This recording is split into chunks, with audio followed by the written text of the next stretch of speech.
Kejadian pencerobohan atau penyusupan di Lahad-Datu, Sabah, Malaysia oleh pejuang Sulu dari Filipina pada 2013 lalu menggegerkan dunia. Pasalnya, pejuang dari Kesultanan Sulu tersebut mengklaim bila Sabah milik mereka, bukan Malaysia. Fakta sejarah memang menyebutkan demikian, di mana kerajaan Brunei Darussalam pada zaman dahulu memberikan Sabah kepada suku Sultanan Sulu. Sebagai hadiah telah menolong mereka, namun Malaysia mengambilnya saat pembentukan Federasi Malay 1948. Karena inilah pejuang Sulu menuntut kembalinya Sabah kepada mereka dari Malaysia. Kemudian puluhan pejuang Sulu memasuki Sabah setelah berhasil melewati border perbatasan Malaysia-Filipina. Kemudian mereka mengingkarkan jika Sabah milik Sulu. Pemerintah Malaysia saat itu langsung kebakaran jenggot melihat wilayahnya diserobot Sulu. PM Malaysia saat itu Najib Razak lantas mengirim pasukan dan kepolisian untuk mengusir pejuang Sulu dari sana. Pertempuran hebat tak terelakkan di mana Malaysia menyerang dengan semua senjata yang mereka punyai hingga jet tempur ikut dikerahkan. Sementara pejuang Sulu yang cuma bermodalkan senapan serbu bertahan mati-matian menghadapi serangan Malaysia. Dalam kekacauan tersebut, saat itu anggota parlemen Malaysia di Lahad-Datu, Datuk Mohammadin Ketapi menjelaskan jika pasukan pemerintah bukan sedang berperang melawan pejuang Sulu, tapi mereka sedang menembaki pohon sawit dan ayam kampung, bukan malah menerjang musuh.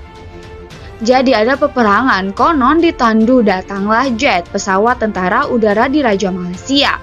Pergi Lahad-Datu dibomnya sana pohon kelapa sawit orang. Habis hangus kelapa sawit orang, habis rumah orang koyak-koyak ditembak. Kata Ketapi seperti dikutip dari artimes.my pada 2020 lalu saat ia berkampanye di pilihan raya negeri Sabah. Ini kenyataan, habis itu disuruh kereta kebal masuk pergi ke kampung-kampung. Suruh berperang sama ayam, siapa kawan dia berperang. Tidak ada ayam sama anjing di kampung kawan dia berperang, katanya. Adanya pernyataan ini membuat Menteri Pertahanan Malaysia yang saat ini jadi Perdana Menteri, Datuk Ismail Sabri Yaakob meradang. Yaakob menilai apa yang dilontarkan Ketapi keterlaluan karena ATM dan PDRM bertaruh nyawa mempertahankan kedaulatan negara saat tragedi itu terjadi. Seluruh pasukan keselamatan khususnya Angkatan Tentara Malaysia dan Polisi Raja Malaysia mengetahui situasi sebenarnya peristiwa yang berlaku pada tahun 2013. Tuduhan beliau bahwa peristiwa tersebut sebagai sandiwara adalah satu kenyataan, biadab serta penghinaan kepada seluruh pasukan keselamatan negara, khususnya kepada 10 keluarga anggota pasukan yang gugur.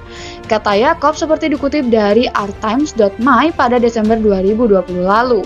Yaakob lantas menuding balik jika keselamatan Mohammadin Ketapi sampai detik ini merupakan hasil operasi ATM mengusir Sulu.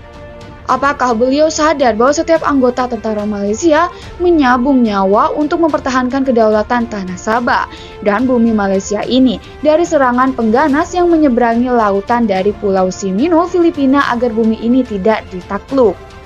Keamanan yang beliau nikmati hari ini hasil dari semua pejuang-pejuang yang terdiri dari anggota-anggota keselamatan, berbagai agensi keamanan yang mengabdikan nyawa setiap saat dan waktu memastikan keamanan, ujarnya. Memang pada operasi militer itu Malaysia dipandang dunia internasional terlalu mengerahkan kekuatan angkatan bersenjatanya berlebihan.